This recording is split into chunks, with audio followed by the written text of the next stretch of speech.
Gordon, the Southern Baptist Convention may vote to take a stance officially opposing IVF.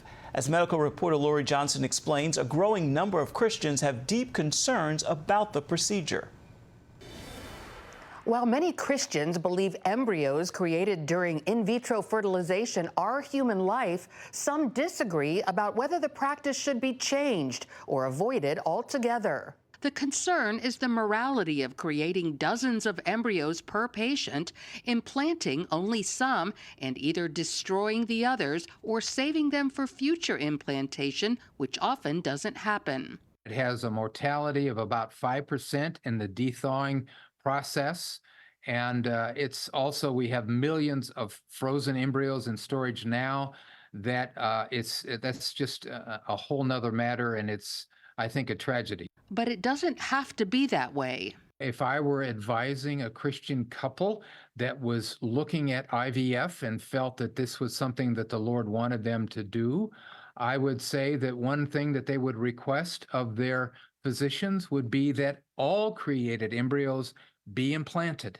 That means creating no more than 4 embryos. We aren't in a position to decide which embryo is going to survive and which embryo is not. Only God can decide that. Some, such as the Catholic Church, say the practice should be avoided altogether. The IVF industry, it feeds this cultural entitlement that we have to godlike powers over life and death. And that sense of entitlement is precisely what has fueled the abortion industry. Others say IVF should be regulated. We don't really have an objection to in vitro fertilization at all, as long as it's conducted in a way that shows respect for ethical and moral considerations. As long as it's couples that are desiring to have a child, we support that. On Capitol Hill, there's a bipartisan push to safeguard IVF, with Democrats taking it a step further by introducing legislation calling for most employer-sponsored insurance to cover it.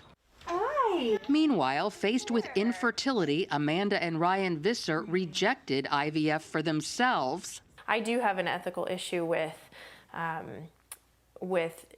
creating lots of embryos that you don't intend to use. But adopted the frozen embryos someone else no longer wanted, which became their twin sons. Even in the freezer, they weren't dead.